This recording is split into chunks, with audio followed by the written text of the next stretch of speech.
Hello, and welcome back to Podcasting for Financial Professionals, where I help you turn your podcast into a powerful client attracting machine. If you're here, it's because you're serious about using your show to grow your business. Back in episode 27, I introduced the CRAFT framework: content, repurpose, ask, feature, and track, to help you convert followers into buyers. If you're watching on YouTube, you'll find the link to that episode right up here. Today, we're taking it up a notch. I'm sharing next level strategies to move your podcast listeners from casual fans to loyal paying clients. Let's get right into it. Step 1 is to clarify your listener's journey. Your listeners need a clear pathway from your free content, like podcast episodes, YouTube videos, social media posts, blogs, and your newsletters, to becoming your client. You're going to start by mapping out the 3 stages of your audience's journey. We've got awareness, consideration, and decision. These are the 3 steps that someone goes through as they become aware, consider their options, and then make a decision on solving their problem. In part 1 of clarifying your listener's journey, someone becomes aware. They realize that they have a problem, but they don't know the solution. For example, if you're a CPA, their finances are getting more complicated each year. It takes them a good 12 hours in hnrblock.com to get the job done, and they're still sitting there wondering if they got all the deductions right. They're tired of the hassle. They're aware of the problem. They don't see you as the solution yet, but they're ready for adulting 2.0, which would be to hire a CPA. In step 2, they are considering their options. They see you as an expert. They're starting to evaluate whether you're the solution or not. This is where the frequency and consistency of the language you're using in your episodes comes into play, and they start to feel like they have a connection with you. Maybe they've been listening for a little while and have started to like and trust you. They might have even searched your website to evaluate answers to some of their questions, or even followed you on social media so they can keep tabs and get your latest, greatest content. At this point, they're in your ecosystem, your gravitational pull is working, but they haven't yet fully committed and signed up for anything because they aren't all in just yet. They're still in the consideration phase. The third step within clarifying your listener's journey is decision. They're ready to take action at this point, but they need a final nudge. Now they're all in with you, your brand, and your content. Everything you say makes them feel like you're speaking directly to them. They're ready to buy, but they need to be enticed, perhaps with a webinar or something that's relatively low lift, but that's packed with value. This could be a $27 ebook, an online summit, or a $500 budgeting or debt freedom session. Each of your pieces of content should be guiding your listeners through this journey, from awareness to consideration to decision.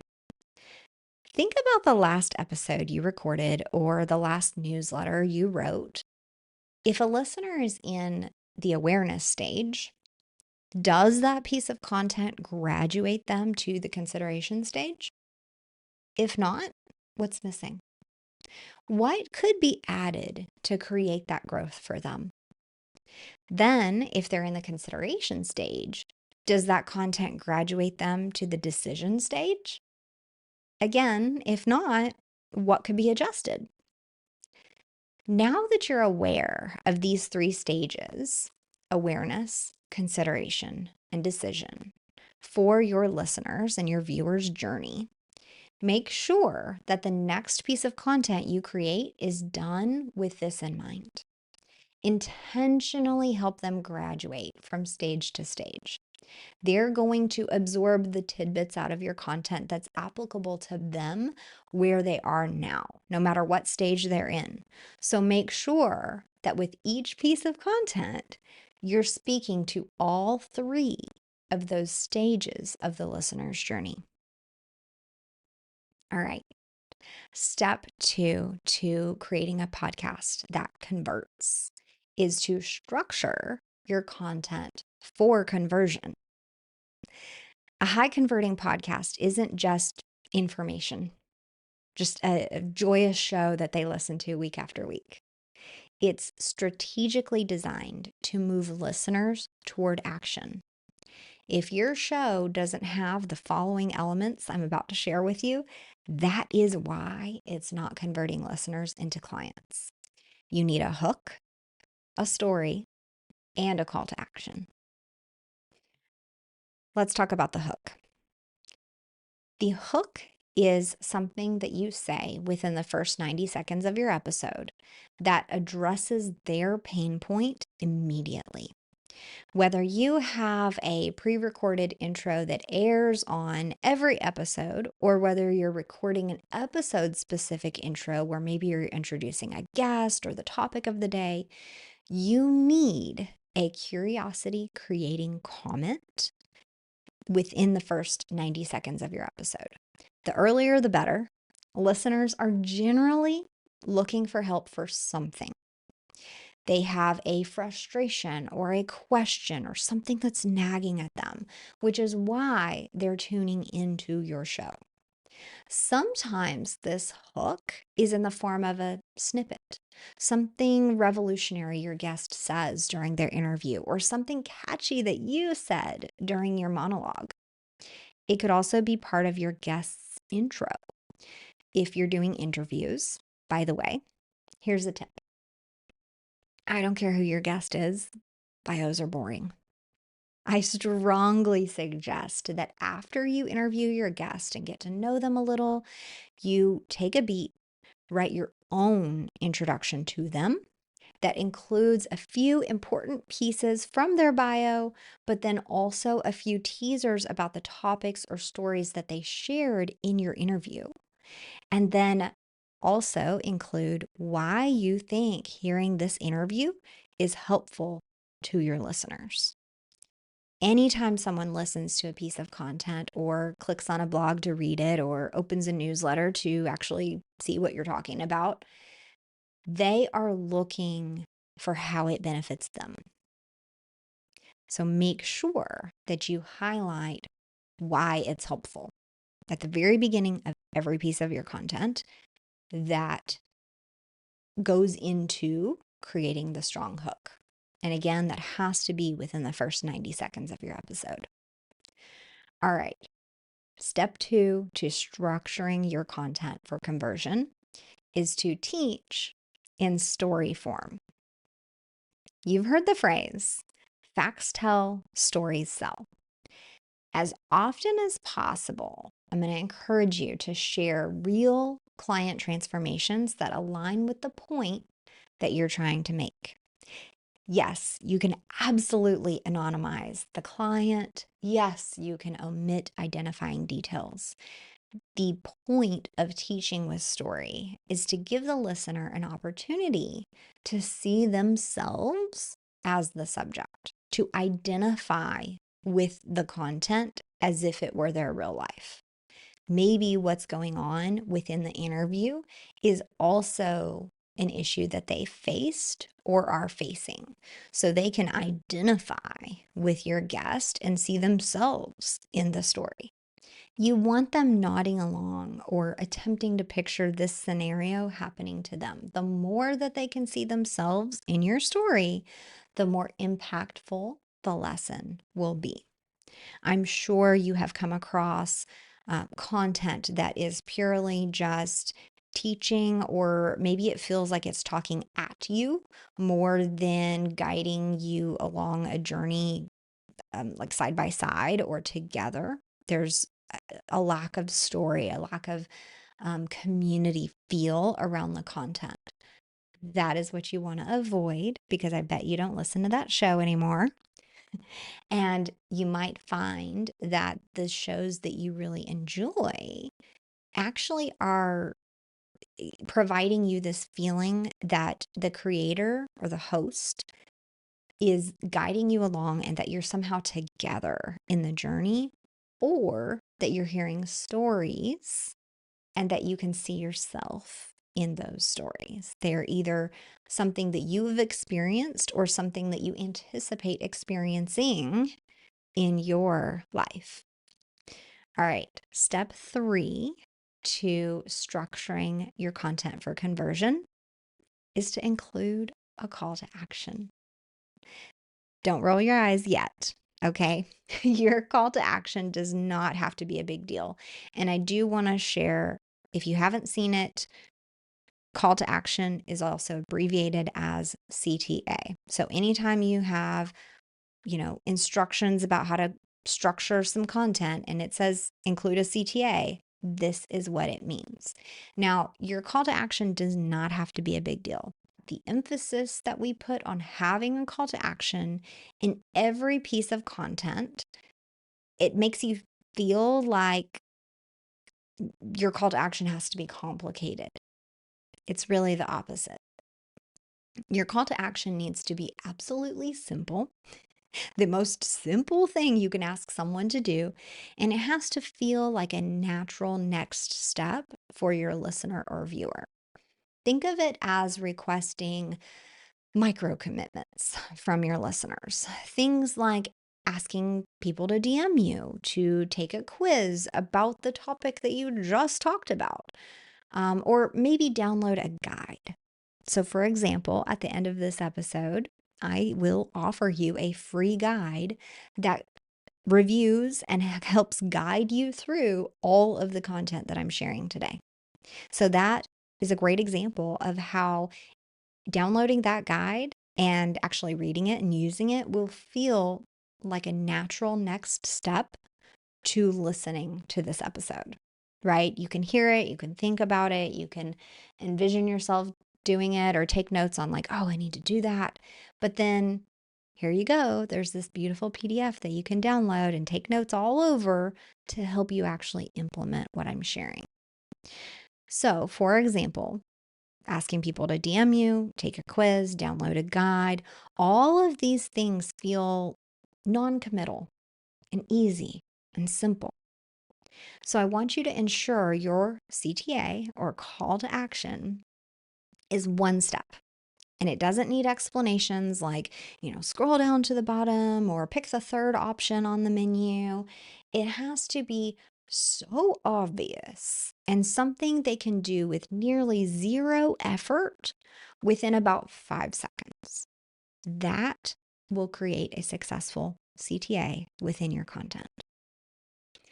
Okay, so now it's time to consider step 2, which is to structure your content for conversion and look at your recent content, whether that's a blog, a newsletter, a YouTube video, a podcast episode. And I want you to ask yourself, is this structured for conversion? Does it have a strong hook? Is there a story to illustrate my point?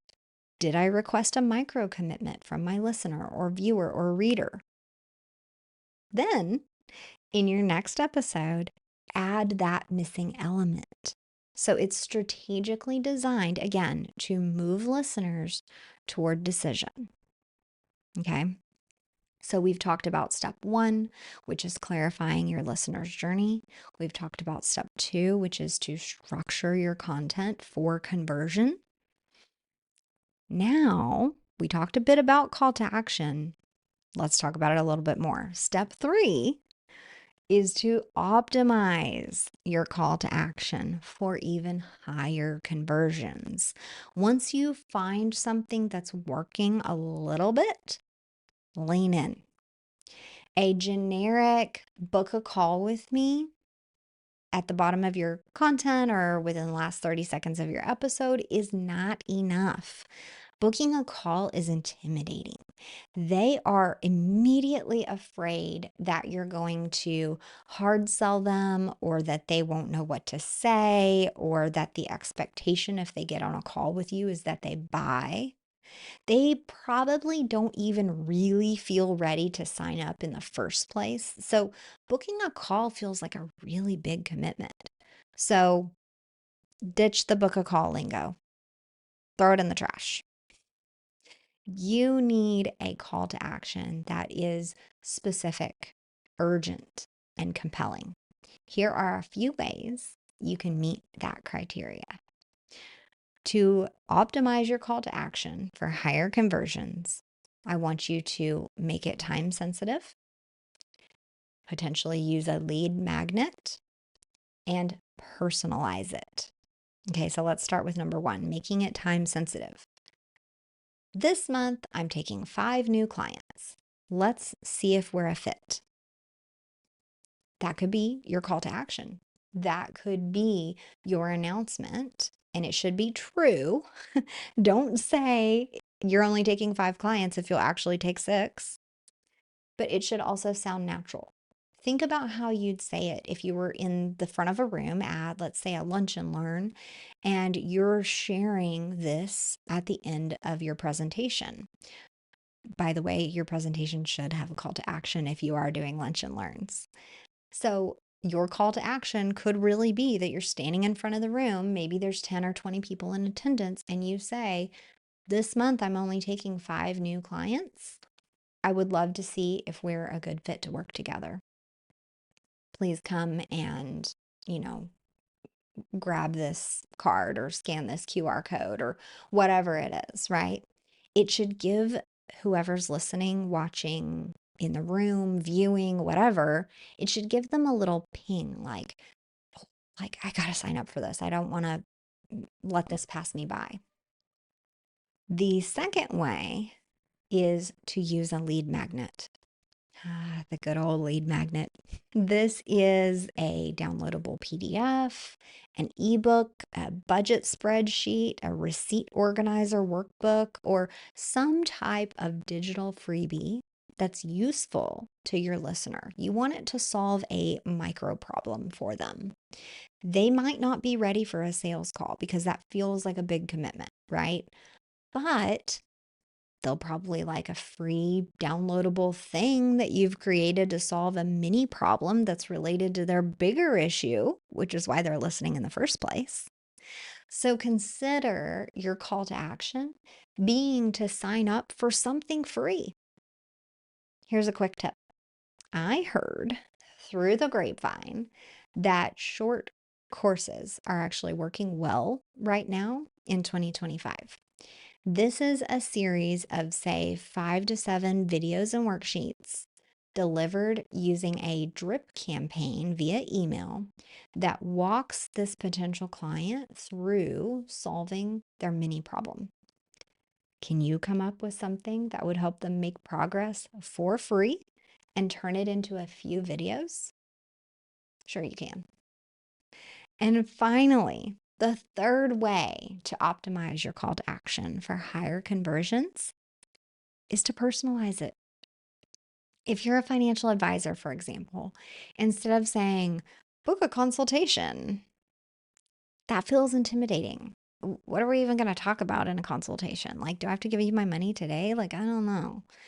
Try something like, let's run the numbers together and we'll find hidden opportunities in your portfolio. Make it sound tailored to your business, your offer, your listener.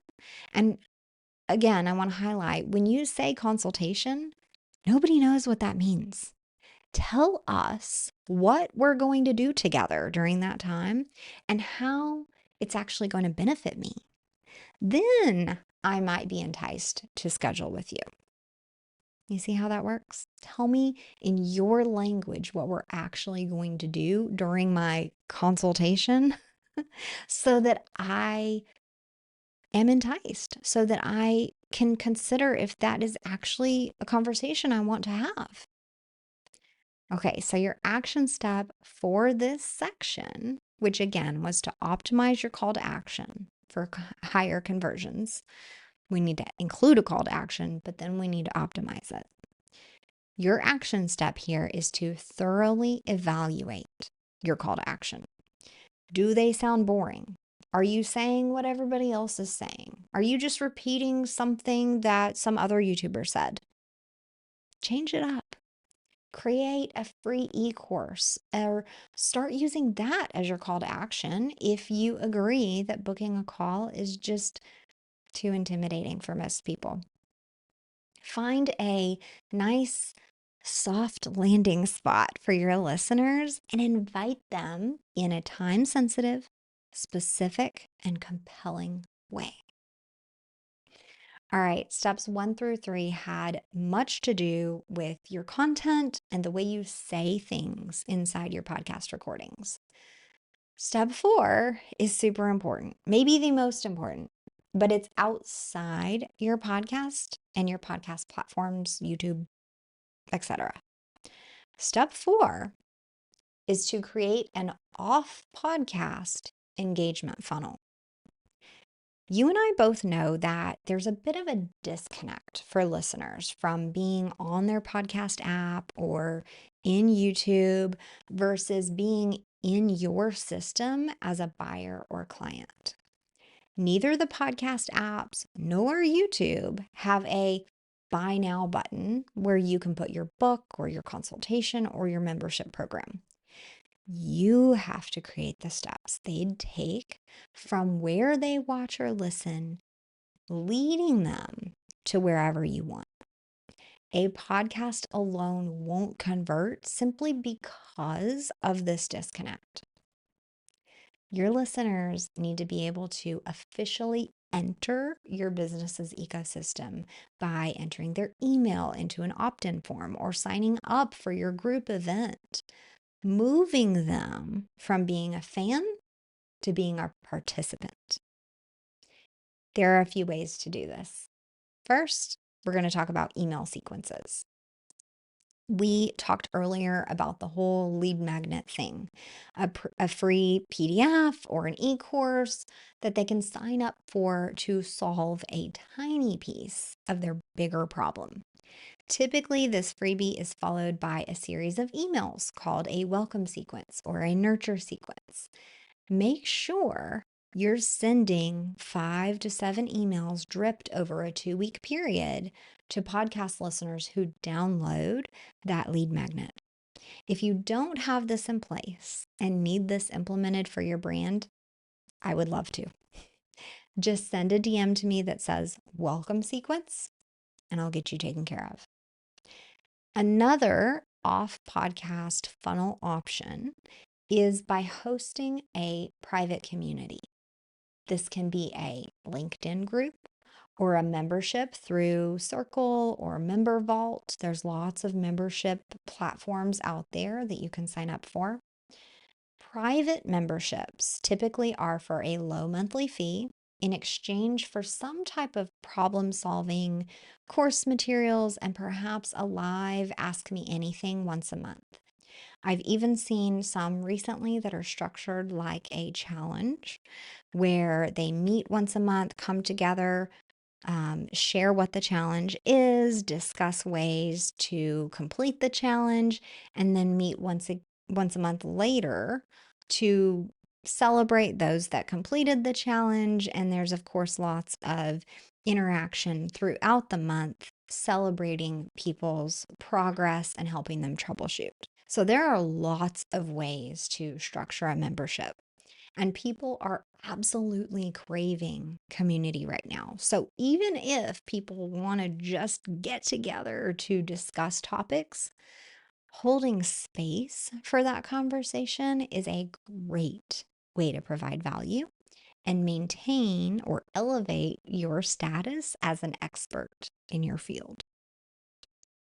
And finally, there are many opportunities for what we're going to call one-to-one touch points, which is any way that you can allow direct interaction with your listeners and own that communication channel is effectively part of your funnel.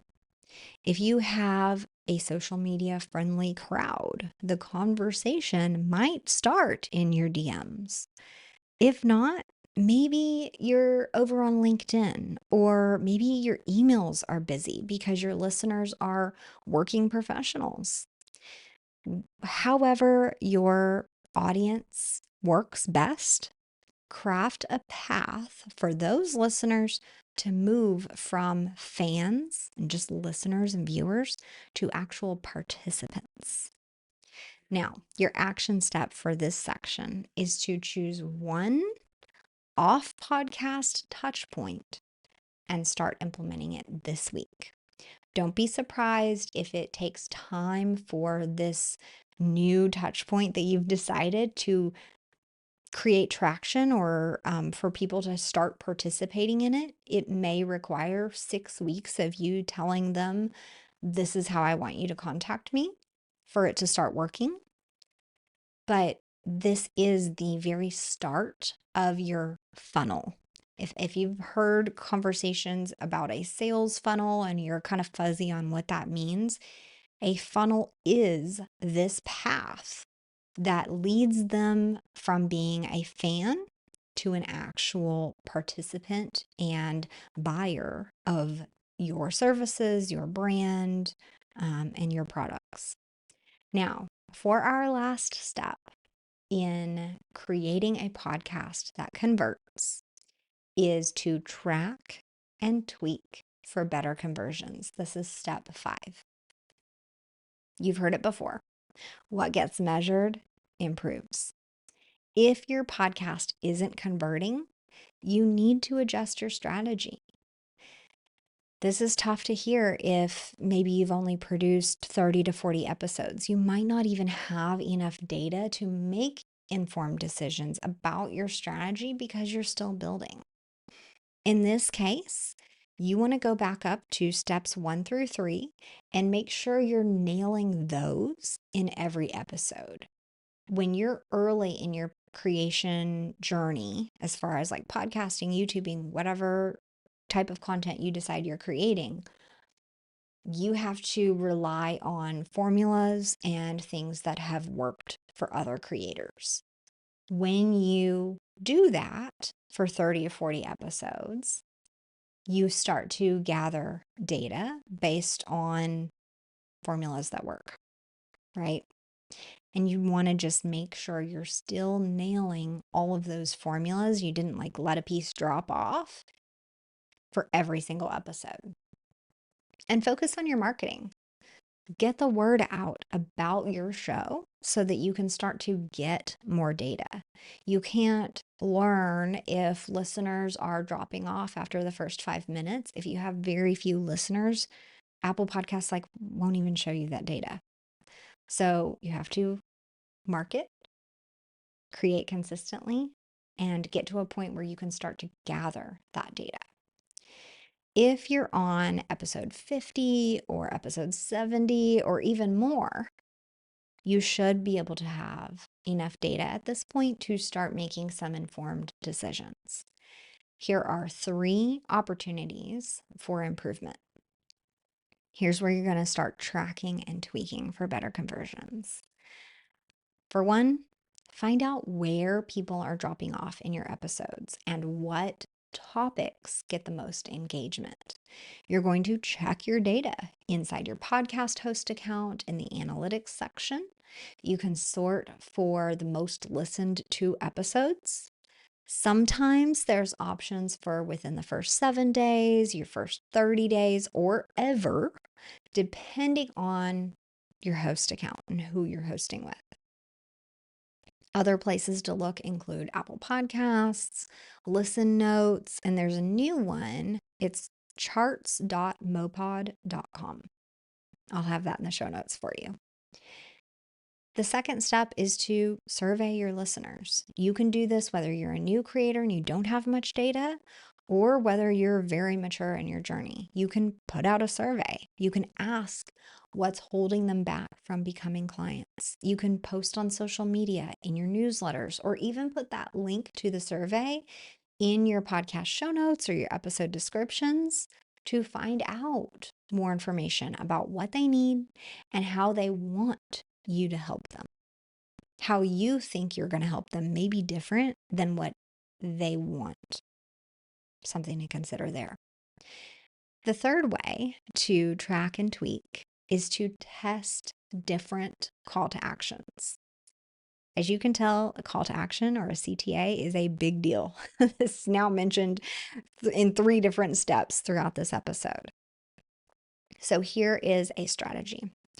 While I suggest keeping a single call to action for at least 6 weeks, over time, when you adjust that, you can see what language resonates most, which action people truly take in response to your request. This is a much slower method of gathering data, but if you focus on making changes that you believe will serve them better based on other information you're gathering, you're going to hit a gold mine sooner or later. Now, your action step is to review your past 5 episodes and identify one change to test for better conversions. Then test that altered call to action for 6 weeks consistently, for example, gathering data at the end of that period, and then tweaking it again for another 6 weeks. You're going to be very methodical and systematic about the changes that you're making. We're just not just willy-nilly changing 5 things at once. We need to change one thing and be able to gather data about that singular change so that we know whether it was a good change or a bad change. Okay. Now, let's wrap it up. In closing, yes, a podcast can absolutely be your most powerful tool for attracting and converting clients, but only if you design it that way. The key is intentionality, from structuring your episodes to guiding your audience toward a decision. So here's your challenge. I gave you 5 steps, each with an action step tied to it. Think through the 5. Clarifying your listener's journey, structuring your content for conversion, optimizing your call to action, creating an off-podcast engagement funnel, and then finally tracking and tweaking for better conversions. Pick one of them and implement it this week. If you aren't podcasting yet, implement in your next blog or your next newsletter or your next social media post. This will be great training for when you really do launch the podcast that you've been sitting on. Remember, small tweaks lead to big results. And if you want expert help in optimizing your show or implementing anything we talked about here, you're invited to book a consulting hour with me. You're going to start by DMing me on LinkedIn or grabbing the free guide that I promised you in the show notes. The podcast conversion blueprint walks you through all of these steps, every single thing in this entire episode, and gives you a worksheet format to help you implement everything we talked about so that your listeners will become clients. Thank you for being here. I'll see you next time.